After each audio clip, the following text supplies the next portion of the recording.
CPIM এজেন্টকে বাধা এবং মারধরের অভিযোগ করলেন প্রার্থী দীপশিতা ধর।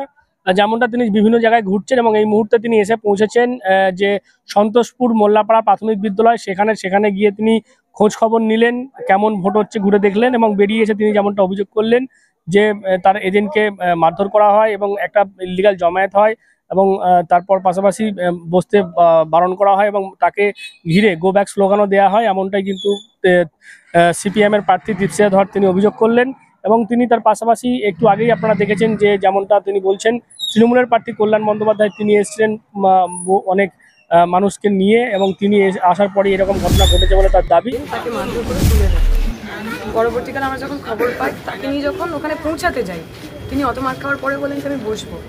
তখন ওখানে তৃণমূলের অলরেডি একটা মব জমায়েত ছিল, প্রায় 100-150 জনের বেশি।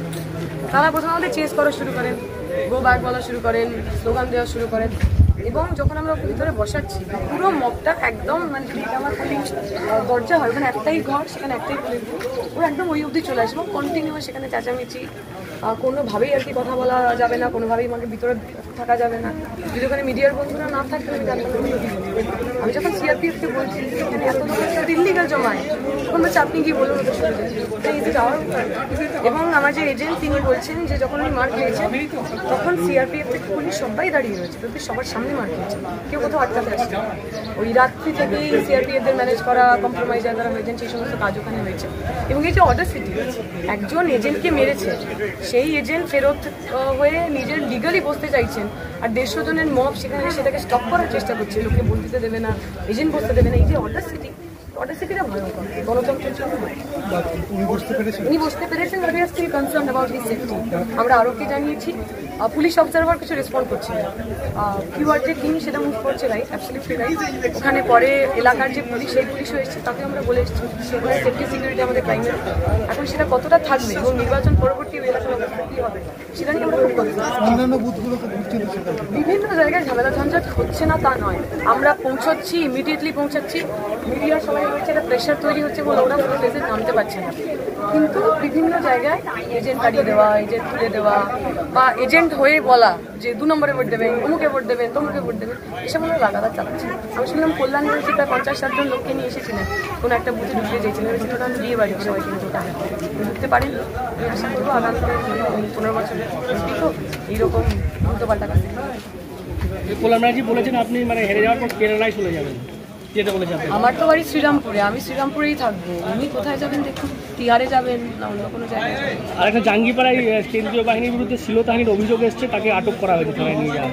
এই কেন্দ্রীয় বাহিনীর নিরাপত্তার দায়িত্ব, তারা যদি এরকম ঘটনা ঘটায় একদম যাচ হোক, বিচার হোক, যদি এরকম করে ঘটনা ঘটে থাকে তার বিরুদ্ধে অ্যাকশন নিতে হবে। কাল থেকে রাত্রি থেকে এখানে বসে তো ছকবাজি করে গেছে সমস্ত। এখানে কি ম্যাক্সিমাম মাইনরিটি ভোট বদ্ধসায়া হচ্ছে। কাল থেকে এখানে বাঁকড়ায় বসে সমস্ত গোলমাল করে গেছে, বারবার এসে এখানে ডিস্টার্ব করছে দীপশিতা ধর, রংবাজি করছে দীপশিতা ধর। কি ভাবছে কি নিজেকে? আস্তে আস্তে মিষ্টি মিষ্টি করে কথা বলবো আর ছুরির ফলার মতো কাটবো, ওরকম অনেক দেখেছি। দীপশিতা ধর তো কাল গোটা রাত্রি বাঁকড়ায় থেকে এখানে ঝামেলা করেছে, সব ছেলেদের ওপর টর্চার করাচ্ছে পুলিশকে দিয়ে।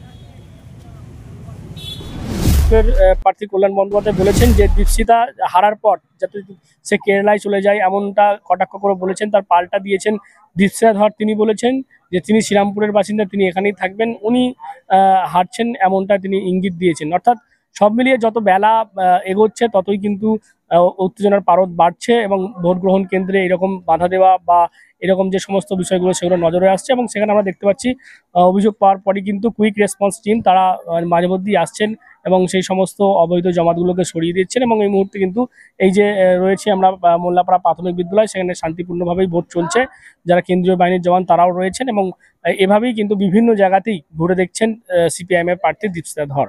কি বলবেন আপনার এই বিষয় নিয়ে অবশ্যই কমেন্ট করেন কমেন্ট বক্সে। এরকম আরো খবর নজর রাখবেন ডিএনএন বাংলায়। ডিএনএন বাংলা সবার মনে সবার ফোনে।